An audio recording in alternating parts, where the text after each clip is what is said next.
పరిశుద్ధుడైన మా ప్రభువా, మరోసారి మీ మాటలు వినాలని మీ ఆశలు ఎదురు చూస్తుండగా మీ సన్నిధిని మాకు తోడుగా ఉంచండి. ఇంతవరకు కొన్ని పాటలు పాడి మిమ్మల్ని స్తుతించాం, మిమ్మల్ని కనపరచాం, మిమ్మల్ని మహిమపరచాం. తండ్రి, మీ మాటలు వినాలని ఆశపడుతుండగా మాతో మీరు మాట్లాడి నన్ను మమ్మల్ని మీరు బలపరిచి, ఈడుపరిచి, ఆదరించి, ఆశీర్వదించి మీ మహాపురుషు చేత మమ్మల్ని అందరినీ ఆశీర్వదించవాలి. మీరు మాట్లాడే సమయంలో మాకు వెనుగల చెవులు గ్రహించగల మనసును దయచేయాలి. యేసుక్రీస్తు నామములో వేడుకొంచున్నాము తండ్రి, ఆమేన్. దేవుని శ్రేష్టమైనటువంటి మాటల మీద ఈరోజు దేవుడు మనతో మాట్లాడాలని ఆశపడుతున్నాం. మరొక చక్కని అంశాన్ని మనం నేర్చుకుందాం. ఆశీర్వాదమునకు వారసులు ఎవరు? ఆశీర్వాదమునకు వారసులు ఎవరు అనే అంశం ద్వారా దేవుడు మనతో మాట్లాడబోతుండగా ఆ విలువైనటువంటి మాటలు విని ఆ దేవుని మహాకృప చేత మనం నింపబడదాం. ఎవరు అంటే మొదటి మాట క్షమించేవారు. ముందుగా ఆశీర్వాదములకు వారసులు ఎవరి అంశానికి సంబంధించి ఒక మాట చూద్దాం.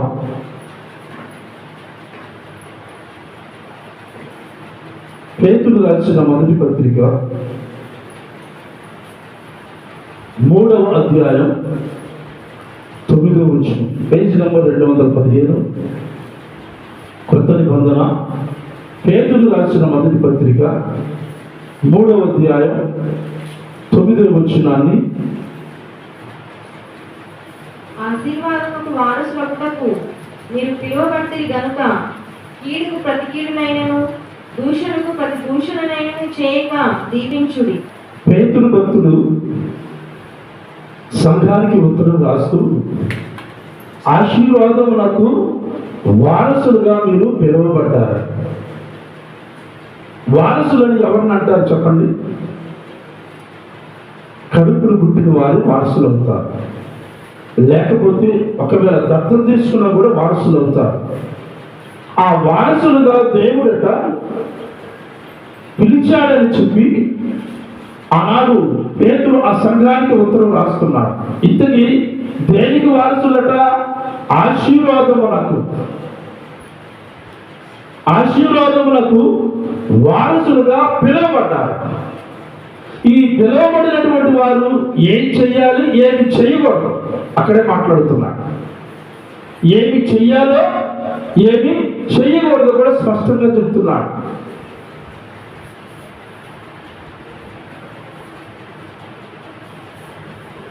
ఆశీర్వాదములకు వారసులవుటకు మీరు పిలువబడితే కనుక కీడుకు ప్రతి కీడైనను దోషణకు ప్రతి దోషణైనను చేయక దీవించుడి అంటున్నాడు. ఇది సాధ్యమేనంటారా చెప్పండి? సాధ్యమా కాదా? సాధ్యమా అసాధ్యమా? చెయ్యగలమా చెయ్యలేమా? చెయ్యలేని బరువు దేవుడు మన నెత్తిన పెట్టడు కదా. అయితే అసాధ్యం మాత్రం కాదండి, చెయ్యగలం. అంటే ఇప్పుడు ఏం చేయాలంటే మనకు ఆశీర్వాదం కావాలంటే కీడుకు ప్రతి కీడు చెయ్యకూడదు. ఎందుకు ఈ మాట చెప్తున్నాడంటే పాత నిబంధన ప్రకారము దేవుడు పెట్టిన శిక్ష ఏంటంటే కీడు చేస్తే వాళ్ళకి కీడు చేయాలి. అంటే దాని ఉద్దేశం ఏంటి తెలుసా? ఒక పన్ను పీకితే మరొక పన్ను బేకారు. ఒక కాలు తీస్తే ఎవరైతే వాళ్ళ కాలు తీశారో ఎదుటి వాళ్ళ కాలు తీయాలి. ఎవరైతే వాళ్ళ కన్ను పీకుతారో ఎదుటి వారి కన్ను కూడా బేకారు. ఇది పాత నిబంధన ప్రకారం ఉన్నటువంటి శిక్ష. అందుకనే పేతురు ఇక్కడ మాట్లాడుతూ కీడుకు ప్రతి కీడైనను దూషణకు ప్రతి దోషణైనను చేయక దీవించుడి అంటున్నాడు. ఇది తెలుసుకుంటేనండి నిజంగా మనం ఆశీర్వదించబడతాం. తెలుసుకుంటేనే ఆశీర్వదించబడం. తెలుసుకున్నటువంటి మాటను నేర్చుకోవాలి. నేర్చుకుంటే ఖచ్చితంగా దీవించబడతాం. మనుషులు ఉన్న భావోద్రేకాలు ఏంటంటే సహజంగా ఒక మనిషి కీడు చేస్తే వెంటనే మనకి కీడు చేయాలనిపిస్తుంది. ఒక మాట అంటే 2 మాటలు అనాలి అనిపిస్తుంది. ఇది మనిషి యొక్క స్వభావం. కానీ దైవ లక్షణం ఏం చెప్తుందంటే, దేవుడు ఏం చెప్తున్నాడంటే, నీ కీడు చేశాడా నాకు అప్పగించు. అయితే హెచ్చరించు, తప్పులేదు. నువ్వు నన్ను అన్యాయంగా కనుక నిందిస్తే, ద్వేషిస్తే, దూషిస్తే ఆ దోషం నీ మీదకే వస్తుంది అని చెప్పడం తప్పులేదు. అది శపించినట్లు కాదు, దూషించినట్లు కాదు. అర్థమవుతుందండి? చెప్పడం వేరు, శపించడం వేరు, దూషించడం వేరు. ఇంక బైబిల్ అలా చెప్పింది, నన్ను మీరు శపిస్తున్నారు కాబట్టి నేను కాముగా ఉంటా. నేను కాముగా ఉన్నంత మాత్రాన దేవుడు ఆ శాపాలు మీకే పంపిస్తాడు, ఆ కీడు మీకే పంపిస్తాడు. కాబట్టి ఎందుకు ఆ కీడు తెచ్చుకుంటారు? ఆ కీడులో మీరు ప్రవేశించొద్దని చెప్పడం తప్పులేదు. కానీ ఇక్కడ పేతురు అంటున్నటువంటి మాట ఏంటంటే, కీడుకు ప్రతి కీడైనను. ఇది చేయటం చాలా ఈజీ, కానీ చేయకుండా ఉంటే కష్టం అంట. కీడుకు ప్రతి కీడైనను, దోషణకు ప్రతి దోషణను చేయక దీవించుడి అని చెప్పాలి. వాళ్ళే వారసులు అవుతారట. దేనికి? ఆశీర్వాదములకు. ఏ ఆశీర్వాదాలు? 2 ఆశీర్వాదాలు ఉంటాయండి భూమి మీద. ఒకటి భూ సంబంధమైన ఆశీర్వాదం, రెండోది పరలోక సంబంధమైనటువంటి ఆశీర్వాదం. మనకు తెలిసింది ఏంటంటే భూ సంబంధమైన ఆశీర్వాదాలు తెలుసు. పరలోక సంబంధమైన ఆశీర్వాదం మనకు కావాలంటే ఎవరు మనల్ని దూషించినా మనం ఒకటే, దేవుడే చూసుకుంటాడు. కానీ వాళ్ళు అనకూడదు అని హెచ్చరించడం తప్పులేదు. మరలా చెప్తున్నాను, చెప్పడం తప్పులేదు. కానీ ఎవరైనా మనను ఒకవేళ శపిస్తే నువ్వు కూడా శపించబడతావు అంటావు, అది తప్పండి. దేవుడి యొక్క సన్నిధిలో మనం ఒక్కోసారి నిజంగా చాలా మంది కోపం వచ్చేటట్లు మాట్లాడతారు, ద్వేషం కలిగేటట్టు, దూషణ కలిగేటట్టు మాట్లాడతారు. కొన్ని ఆచారాలకి, కొన్ని పద్ధతులకి. రాత్రి దేవుడు మనతో చెప్పాడు, గుర్తుంది కదా? గుర్తుందా? ఆ రాత్రి ఎలకపోతే ఏం జరిగిందా? ఏ రాత్రి? శివరాత్రి. అంటు తెచ్చుకోకపోతే ఏం జరిగిందట? కీడు వస్తుందని అంటారు. వాళ్ళకి తెలిసిన భార్య. అయితే ఒకటి చెప్పడం తప్పలేదు. మనం రాకపోతే మాకు కీడు వస్తుంది అంటున్నారు.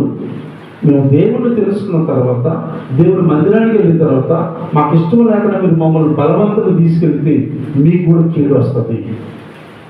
ఎందుకు తెలుసా? మా దేవుడు చెప్పిన మాట. దేవుడు చెప్పాడు, రాకపోతే కీడు అంటున్నారు. అది మీకు తెలుసో తెలియదో నాకైతే తెలియదు. కానీ మమ్మల్ని మాత్రం దేవుడు మందిరానికి వెళ్తున్న మమ్మలను మీరు రావాలి అని బలవంతం చేస్తే ఆ కీడు మీ మీదకి వస్తే జాగ్రత్త. మీరు నోటికి ఎంత వస్తే అంత మాట్లాడటం మంచిది కదని చెప్పడం తప్పులేదు. ఎలా చెప్పినా కూడా వాళ్ళు ఏం చేస్తారంటే వాళ్ళు దూషిస్తారండి. ఏమో తెలుసా? ఇంతగా భక్తులు వచ్చారండి, వీళ్ళు క్రైస్తవులట, వీళ్ళు దేవుని యొక్క మందిరానికి వెళ్తున్నారట అని చెప్పి మనను దూషిస్తారు, ద్వేషిస్తారు. అయినప్పుడు మనం ఏం చేయాలి? వాళ్ళని మీరు దూషించిన, ద్వేషించిన మేము మాత్రం దూషించలేము, ద్వేషించలేము. ఎందుకంటే మాకు పర సంబంధమైన ఆశీర్వాదం మాకు దేవుడు ఇస్తాడు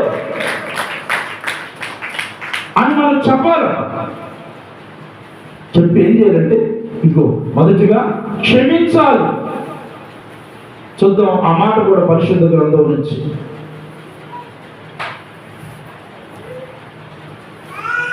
లోక రాసిన శుభవార్త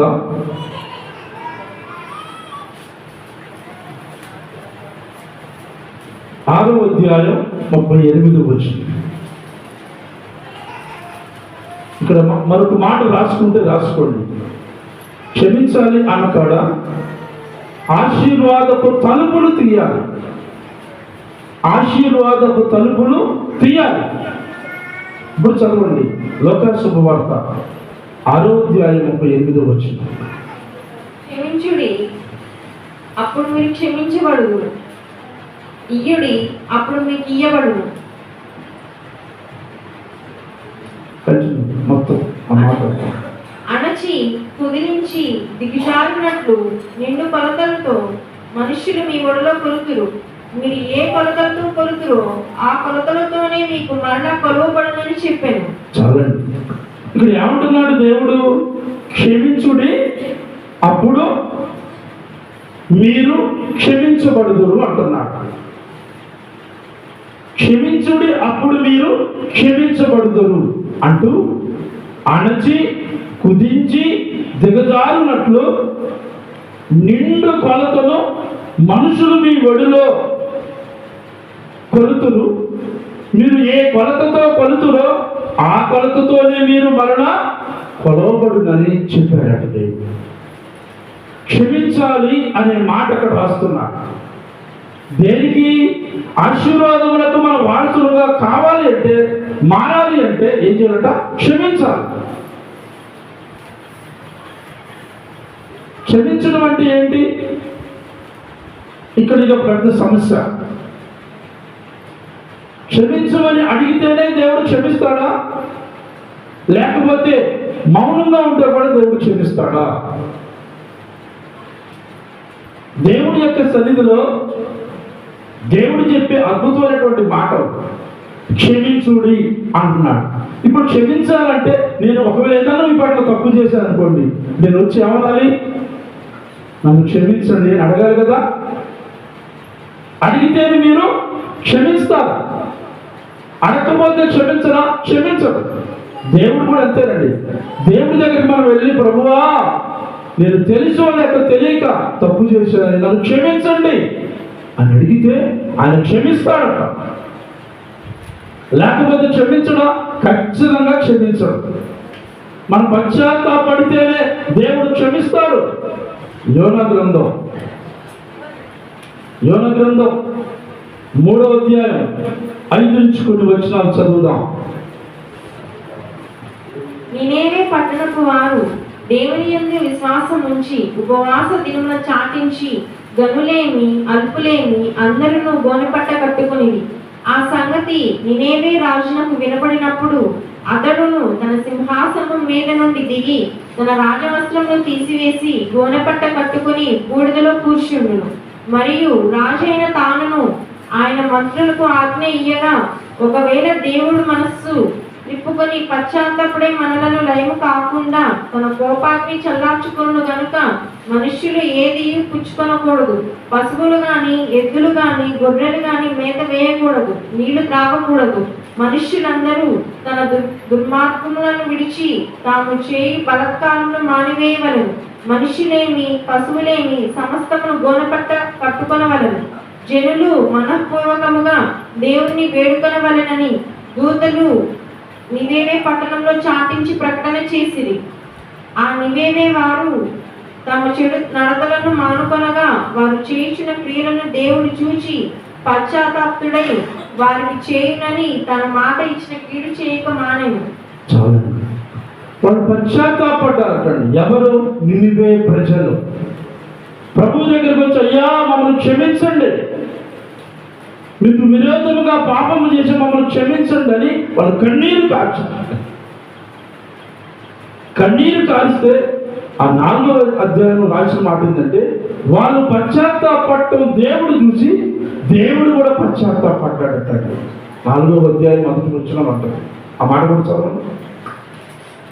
యోనా దీన్ని చూచి బహు చింతాక్రాంతుడై కోపగించుకొని, యెహోవా, నేను నా దేశమందుండగా ఇట్లు జరుగునని నేను అనుకుంటుని కదా.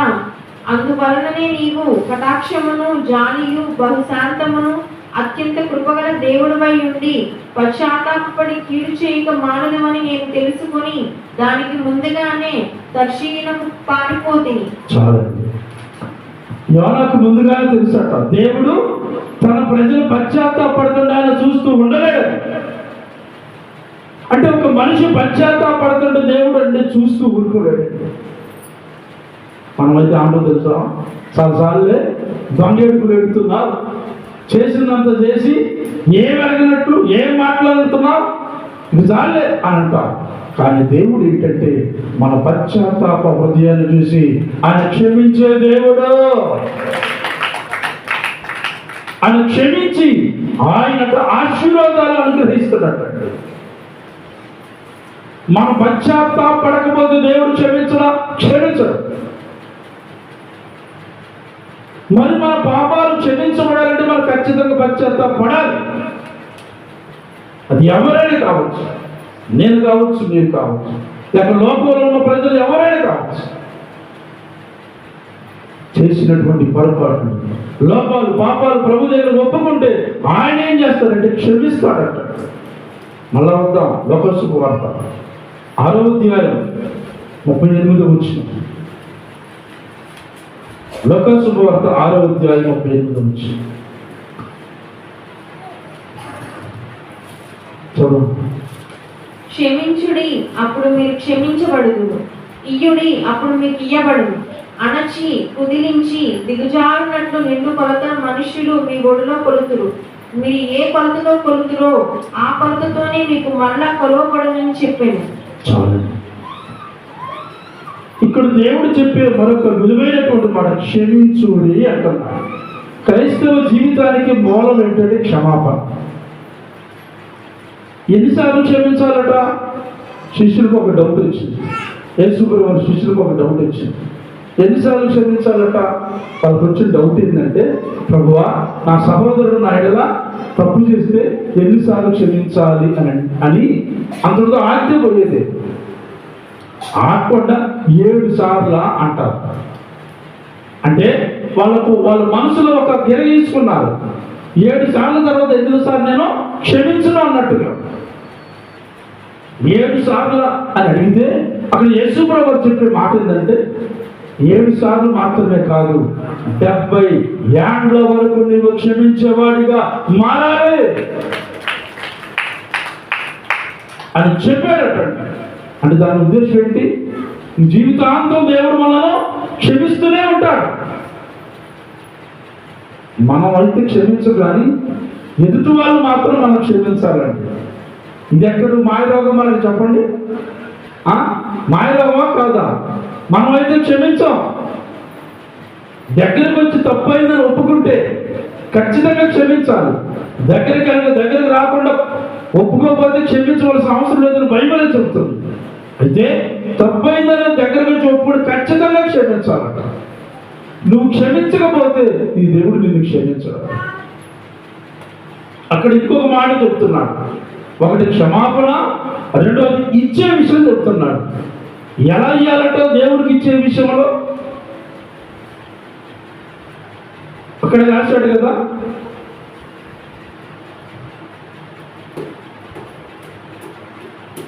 ఆ 38వ వచనం, క్షమించుడి, అప్పుడు మీరు క్షమించబడుదురు. రెండోది ఇయ్యుడి, అప్పుడు మీకు ఇయ్యబడును. ఎట్లా ఇయ్యాలట? అణిచి. రెండోది కుదించి.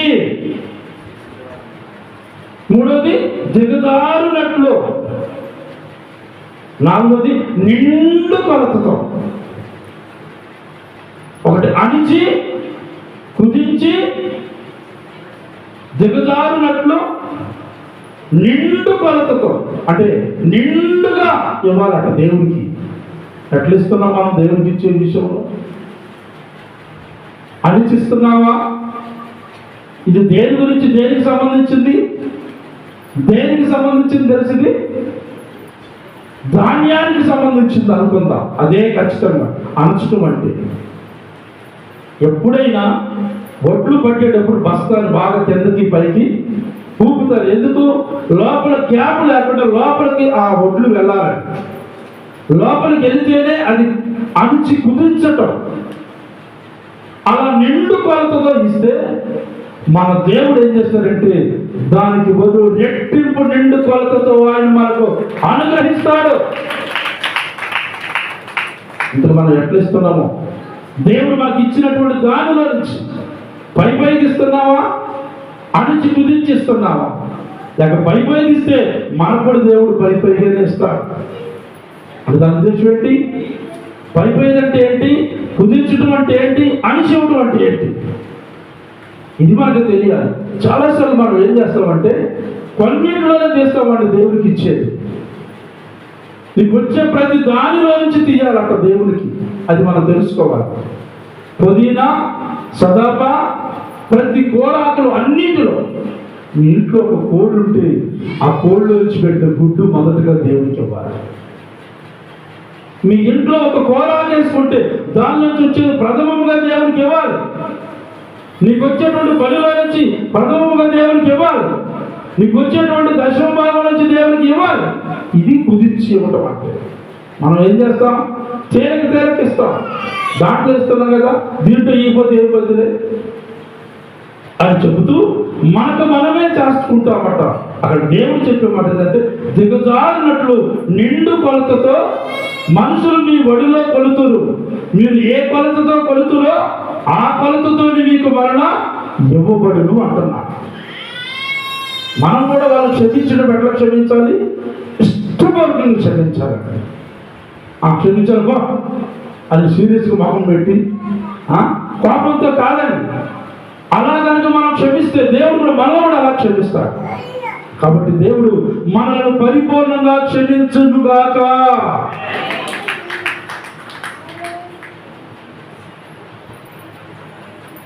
బైబిల్లో ఒక ఆయన ఉన్నాడు, ఆయన కూడా క్షమించాడు. ఆయన పేరు ఎవరంటే యోసేపు.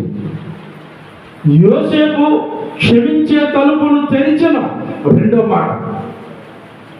యోసేపు క్షమించే తలుపులు తెరిచిన ఆదికాండం 50వ అధ్యాయం 18వ వచనం. ఆదికాండం 50వ అధ్యాయం 18వ వచనం చదువు. మరియు అతని సహోదరులు పోయి అతని ఎదుట సాగిలపడి, ఇదిగో మేము నీకు దాసులమని చెప్పగా, యోసేపు భయపడకుడి, నేను దేవుని స్థానమందున్నాను. మీరు నాకు కీడు చేయని ఉద్దేశించితే గాని నేటి దినమున జరుగునట్లు అనగా బహు ప్రజలను బ్రతికించినట్లుగా అది మేలుకే దేవుడు ఉద్దేశించెను. కాబట్టి భయపడకుడి, నేను మిమ్మను మీ పిల్లలను పోషించదనని చెప్పి వారిని ఆదరించి వారితో ప్రీతిగా మాట్లాడాను. చాలండి. ఎట్లా మాట్లాడాడు యేసును? క్షమించాడట. అసలు యోసేపు వాళ్ళని క్షమించే పరిస్థితులు కాదు, కానీ నేను ఆశీర్వాదములకు వారసుడిగా మారాలి అని గ్రహించాడు యోసేపు. ఇందుకు యోసేపుకి అన్నలు చేసిన పని ఎంత ఘోరమైందో తెలుసా అండి? చాలా ఘోరమైనటువంటి పని. ఏంట పని? యోసేపేమో దేవుని యొక్క జ్ఞానమును ఎదుగుతున్నాడు చిన్ననాటి నుండి. దర్శనాలు దేవుడు యోసేపుకి ఇస్తుంటే అవి అన్నలతో పంచుకునేవాడు. అవి వాళ్ళకి నచ్చవా? ఎవరికి? అన్నలకు నచ్చవు. తన సొంత మాటలు చెబితే ద్వేషించడు, తప్పులేదు. ఇక్కడ దేవుడి మాటలు చెప్తుంటే అన్నలట తమ్ముడిని ద్వేషించాడు. ఎంత ఘోరం అంటే నిజంగా అంత ఘోరంగా ద్వేషించాడు. ద్వేషించడం మాత్రమే, చంపే ప్రయత్నం చేశాడు. చంపినట్లే ఒక రకంగా తీసుకెళ్ళి గుంటలో పడేశారు. నీళ్ళు లేని గుంటలో బ్రతికుండగానే. అంటే యోసేపుకి దేవుడు ఒక గొప్ప ప్రణాళిక ఇచ్చాడు. ఆ దర్శనముతో యోసేపు నడుస్తున్నాడు. ఇక్కడ జాగ్రత్తగా వినాలి.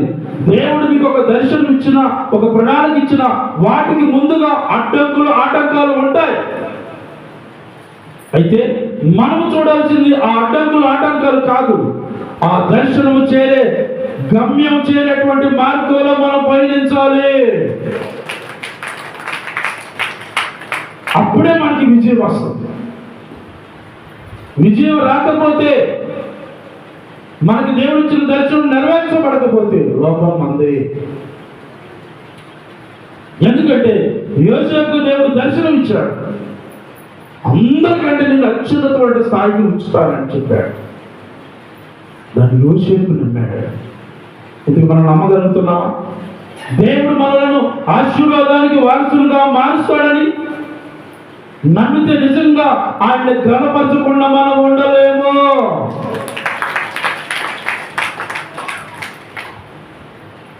కాబట్టి యోసేపు నమ్మాడంటే అన్నలు గుంటలో పడేస్తే యోసేపు ఒకటే అనుకుంటున్నాడు, నిజంగా యోసేపు జీవితం మన ప్రభావితం చేయాలండి.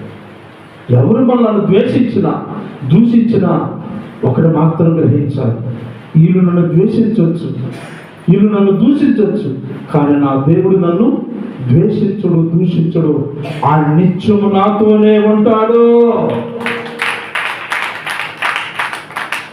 అని నమ్మాలి. యోసేపు నమ్మాడు. ఇంకొకరు తెలిసేది, మనల్ని ఎవరైనా ద్వేషించినప్పుడు మనం ఏం చేయాలి తెలుసా? వాళ్ళు ద్వేషించుకొని వాళ్ళు దూషించని, అది ఆనాడు సొంత అన్నలే యోసేపుని ద్వేషించారు. ఈనాటి ప్రజలు నన్ను ద్వేషిస్తే ఏమైంది అని అనుకున్నారు అని మనం అనుకోవాలి. ఎప్పుడైతే అలా అనుకుంటామో ఖచ్చితంగా దేవుడు యోసేపుకి ఇచ్చినటువంటి నిరీక్షణ మనం కూడా ఇస్తాడు. గుంటలో పడేస్తే అక్కడ కూడా ఏం మాట్లాడు, ఆ గుంటలో తీసి మళ్ళీ ఏం చేశారు తెలుసా? ఐగుప్తులకు అమ్మేశారు. అది దేనికి? బానిసగా అమ్మితే అప్పుడు నిజంగా మనమైతే ఆనుకోవడం తెలుసా అండి? దేవుడు ఏంటి నాకు దర్శనం ఇచ్చాడు, నాకు ఉన్నతంగా వస్తున్నాడు, మరి ఇక్కడేంటి నేను బానిసగా ఉన్నాను అని అనుకుంటా. కానీ యోసేపు అనుకున్న మాట ఏంటంటే, నా దేవుడికి ఇష్టమేనేమో నేను బానిసగా ఉండటం, నా దేవుడికి ఇష్టమైతే అలాగే ఉంటా అని అనుకుంటాడు. బానిసగా ఉన్నటువంటి యోసేపుని ఐగుప్తు దేశంలో ఒక రోజు వచ్చింది, అన్నీ భరించాడు. అదిగో యోసేపుని దేవుడు ఆశీర్వాదములకు వారసుడుగా మార్చబోతున్నాడు. అక్కడ యోసేపుని దేవుడు ఆశీర్వదించాడు. ఆ ఐగుప్తు దేశానికి గొప్ప ప్రధానమంత్రిగా మార్చబడ్డాడండి యోసేపు. అప్పుడు వచ్చారు ఎవరు తెలుసా? యోసేపు యొక్క అన్నలు. యోసేపు అన్నలు వచ్చారు. అది మాకు అర్థం కావాలంటే మీకు ఒక మాట చెప్తూ వినండి. వాళ్ళు పశ్చాత్తాపడి వచ్చారు అక్కడికి. చదవండి ఇప్పుడు 50వ అధ్యాయం 15 నుంచి కొన్ని వచ్చినారు. ఆదికాండం 50వ అధ్యాయం 15 నుంచి. యోసేపు సహోదరులు తన తండ్రి మృతి పొందుట చూసి, ఒకవేళ యోసేపు మనల్ని పగబట్టి మనం అతనికి చేసిన కీడంతటి చొప్పున మనకి నిశ్చయంగా కీడు జరిగించిననుకుని యోసేపునకు ఇలాగ వర్తమానం పంపి, నీ తండ్రి తాను చావక మునుపు ఆజ్ఞాపించినదేమనగా, మీరు యోసేపుతో నీ సహోదరులు నీకు కీడు చేసిరి గనుక దయచేసి వారి అపరాధములను వారి పాపములను క్షమించమని అతనితో చెప్పుడని. కాబట్టి దయచేసి నీ తండ్రి దేవుని దాసులు అపరాధం క్షమించమని వారు యోసేపుతో ఇలాగ మాట్లాడుచుండగా అతడు ఏడ్చెను. చాలండి, అవి పాపము అనగా అపరాధముల చేత వచ్చి తప్పైంది అని చెప్పేసి ఒప్పుకున్నారట. యేసేపు దగ్గరికి నాన్న కూడా చెప్పాడయ్యా, బ్రతికుండగా నాన్న చెప్పిందంటే మీరు చేసిన కీడు యోసేపుకి అంతంత కాదు, కాబట్టి ఆయన దగ్గరికి వెళ్ళి క్షమాపణ అడగండి అని నాన్న చనిపోకపోతే చెప్పాడు అన్నటువంటి మాటట. ఇదిగో ఈ యోసేపు వింటుంటే వాళ్ళలో కలిగిన పశ్చాత్తాపం చూస్తుంటే యోసేపు కళ్ళ మంచి నీళ్లు కారేటాడు. కళ్ళ మంచి నీళ్లు కాదు. వాళ్ళు ఏం చేశారు అక్కడ అంటున్నాడు. అప్పుడు 18వ వచనంలో చదవండి. 18వ వచనం. మరియు అతని సహోదరులు పోయి అతని ఎదుట సాగిలపడి, ఇదిగో మేము నీకు దాసులమని చెప్పగా, యోసేపు భయపడకుడి, నేను దేవుని స్థానమందున్నాను, మీరు నాకు కీడు చేయ నిర్దేశించితిరి గాని నేటి దినమున జరుగునట్లు అనగా బహు ప్రజలను బ్రతికించినట్లుగా అది మేలుకే దేవుడు ఉద్దేశించెను. కాబట్టి భయపడకుడి, నేను మిమ్మును మీ పిల్లలను పోషించదనని చెప్పి వారిని ఆదరించి వారితో ప్రీతిగా మాట్లాడింది. ఎట్లా మాట్లాడండి?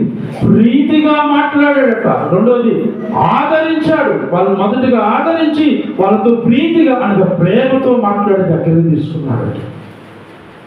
అదండి క్షమాపణ. అది ఆ క్షమాపణ హృదయం మనకు ఉన్నప్పుడు ఏం జరిగిందంటే దేవుడు యొక్క మనను క్షమిస్తాడట. అది దేవుడి దగ్గర చూపించాలి, మనుషుల దగ్గర కూడా ఖచ్చితంగా మనం చూపించాలని దేవుడి ఉద్దేశం.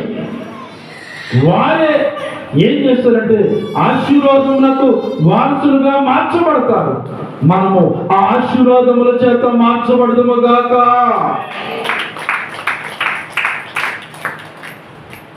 ఇంతకు మనం ఆశీర్వాదం ఉందా? వారసులుగా మారాలంటే, మార్చబడాలంటే మనం ఏం చేయాలి చెప్పాలి? ఏం చేయాలి? ఏం చేయాలి? ఒకరినొకరు ద్వేషించుకోవాలి, దూషించుకోవాలి. మీ ఇంటి మీద కాకి మా ఇంటి మీద వాడడానికి లేదు, మా ఇంటి మీద కాకి మీ ఇంటి మీద వాడడానికి వీల్లేదని చెప్పాలి. అంతేనా? కాదు కదా. ఒకటి గ్రహించండి, తప్పు చేసింది అన్నలో ఎవరి దగ్గరికి వచ్చారు? యోసేపు దగ్గరికే వచ్చారు. తప్పైంది, మమ్మల్ని క్షమించున్నాం. నేటి దినాలు ఎక్కడ తెలుసా? కొంతమంది తప్పులు చేసి దేవుని దూరకపోతే మనం వాళ్ళ దగ్గరికి పోయి బ్రతిమలాడాలని. బ్రతిమలాడటం తప్పులేదు, తగ్గించుకోదు. కానీ వాళ్ళు దేవుడికి ఇంకా దూరం అయిపోతారు. కాబట్టి మనకు అటువంటి మనసు రాకుండా ఏం చేయాలంటే, దేవా నేను నాయన క్షమించండి అయ్యా, నేను పొరపాటు చేశాను, మీకు విరోధంగా తప్పు చేశాను, క్షమించండి అని చెప్పి మనసులో పశ్చాత్తాపడితే ఆ దేవుడు మనల్ని ఏం చేస్తాడంటే వారసులుగా మార్చడానికి ఆయన సమర్థుడు. దేనికి? ఆశీర్వాదములకు వారసులుగా. మనం దేవుని యొక్క ఆశీర్వాదానికి వారసులుగా మార్చబడాలని దేవుని ఉద్దేశం. ఎక్కడున్నటువంటి యోసేపు, బానిసకెళ్ళినటువంటి యోసేపుని ఐగుప్తు దేశానికి ఒక గొప్ప ప్రధానమంత్రిగా దేవుడు ఎందుకు దీవించాడంటే యోసేపులో ఉన్న లక్షణం ఏంటంటే క్షమించే గుణం, క్షమాపణ కోరే తత్వం ఆయనలో ఉంది. దేవుని దగ్గర మనుషుల దగ్గర కూడా ఉన్నది. కాబట్టి యోసేపుడు ఏం చేశాడంటే ఆ దేశానికి ఒక గొప్ప ప్రధానమంత్రిగా దేవుడు ఆశీర్వదించాడు. ఈ మాటలన్నీ కూడా పేతురు భక్తుడు మాట్లాడుతూ మనం ఆశీర్వాదములకు వారసులుగా పిలువబడ్డాం. కాబట్టి కీడులకు ప్రతి కీడు చేయక, దోషులకు ప్రతి దోషణ చేయక దీవించుడి అంటున్నాడు. ఇది ఎవరికి సాధ్యమైంది తెలుసా అండి? ఎవరికి సాధ్యమైంది? ఎవరికి సాధ్యమైంది అంటే ఆ ఆశీర్వాదానికి వారసులుగా పిలువబడిన వారికి మాత్రమే సాధ్యం.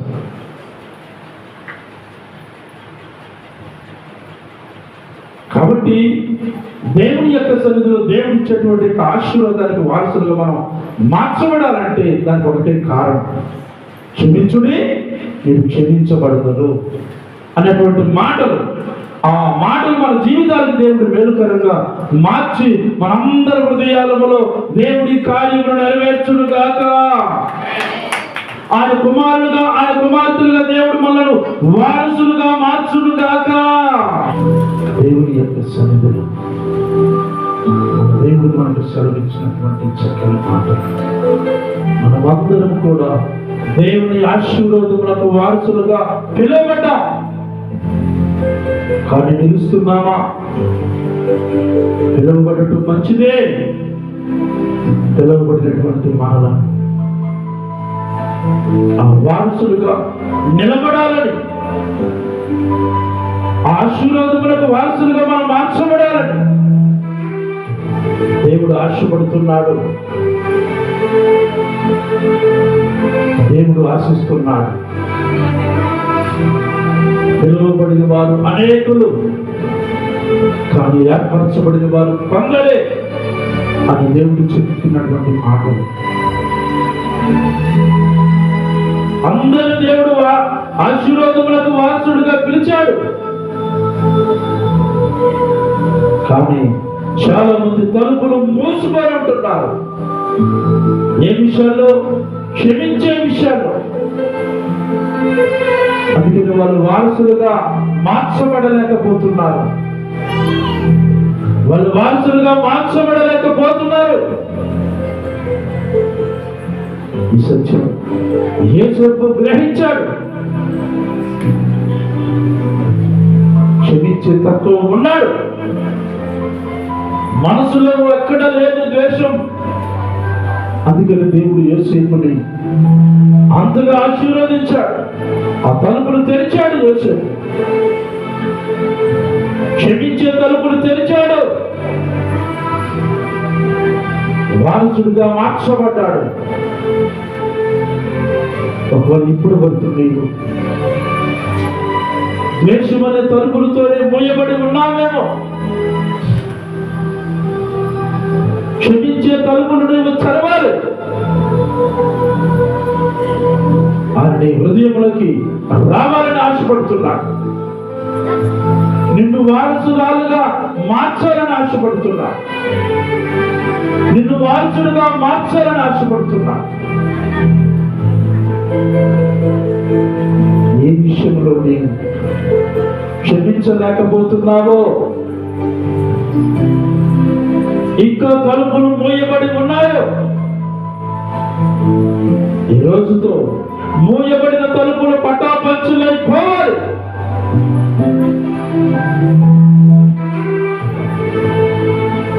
ఎన్నోసార్లు ప్రాధాయపడినా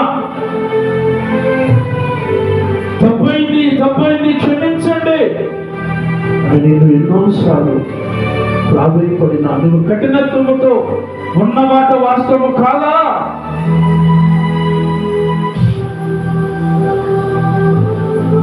ఈరోజు దేవుడు నిన్ను వారసురాలుగా, ఆశీర్వాదానికి వారసుడుగా నేను మార్చాలని ఆశపడుతున్నాడు.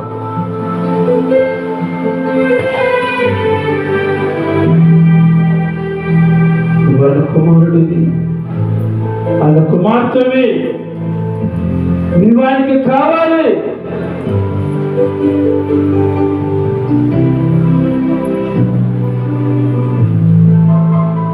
నీకోసమే దేవుడు ఆశీర్వాదమును సిద్ధం చేసి ఉంచాడు. ఆ ఆశీర్వాదాలు నీవు పొందుకోవాలి.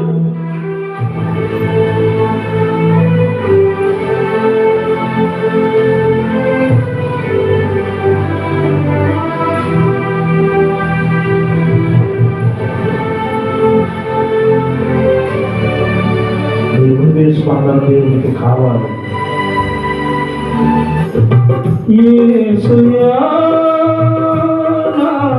హృదయ స్పందన నీవే కదా, విశ్వమంత నీ నామము ఘనమేయము.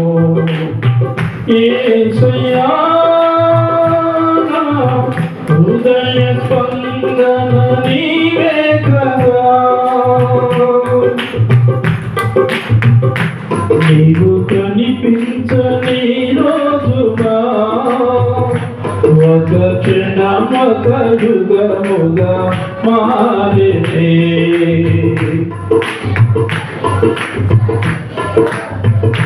అందరూ కలిసి పాడుతూ దేవుడు స్తుతించుదా.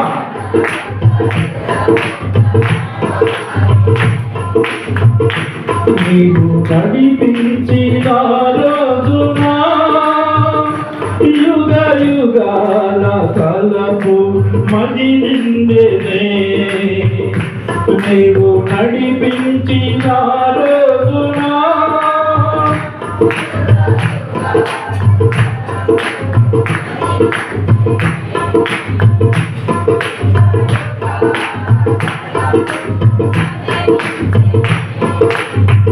యేసయ్యా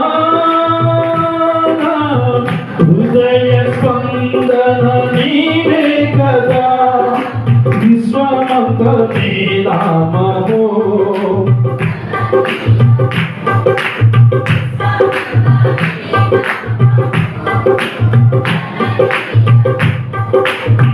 యేసయ్యా హృదయ స్పందన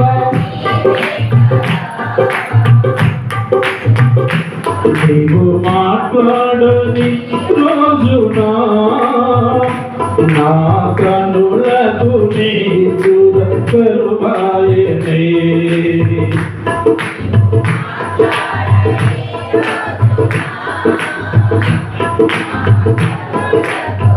ఆమేన్ ఆమేన్. నీవు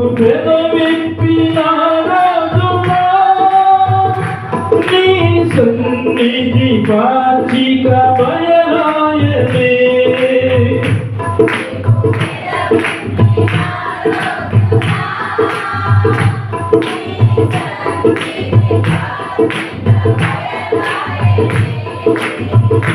నీ సన్నిధి వాచిక బయలాయనే యేసయ్యా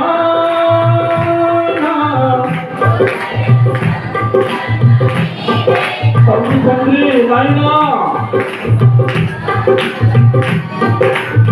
హృదయ స్పందన నీవే కదా విశ్వాంత నీ నామా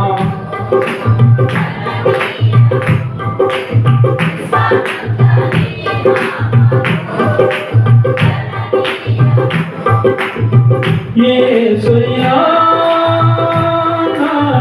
హృదయ స్పందన నీవే కదా నీవు గురునిగా విచ్చేయువేళ నా తలపుల పంట పండునే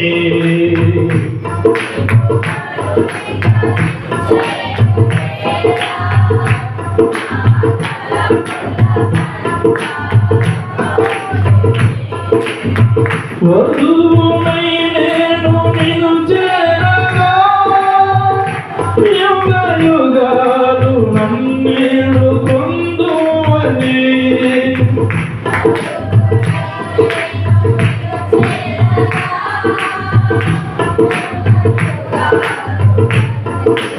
పొందువని యుగ యుగాలు నన్నేడు పొందువని యేసయ్యా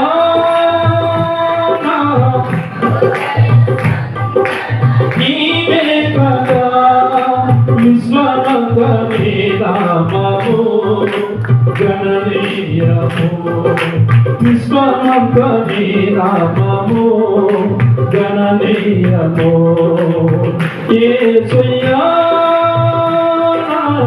హృదయ స్పందన నీవే కదా విశ్వమంత నీ నామము గణనీయము విశ్వమంత నీ నామము గణనీయము ఆయననే ఈ ప్రపంచాన్ని వ్యాపించిన దేవుడు. ఆయన నిన్ను నన్ను ఆశీర్వాదములకు వారసులుగా చేయాలని ఆశపడుతున్నటువంటి దేవుడు. నీవు సిద్ధమా? సిద్ధమైంది క్షమించే తలుపులు తెరవాలి. అప్పుడే ఆశీర్వాదములైనటువంటి తలుపులు ఓపెన్ అయిపోతాయి. నీ హృదయంలో యేసుకు ఇచ్చినటువంటి ఆశీర్వాదాలు నేను ఆ జీవితంలో దేవుడు కలిగిస్తాను. ఆశీర్వాదములకి వారసులుగా మనం స్థిరంగా ఉంటాం. భూ సంబంధమైన ఆశీర్వాదం, పర సంబంధమైనటువంటి ఆశీర్వాదములతో దేవుడు మనం నింపాలని ఆశపడుతున్నటువంటి దేవుడు.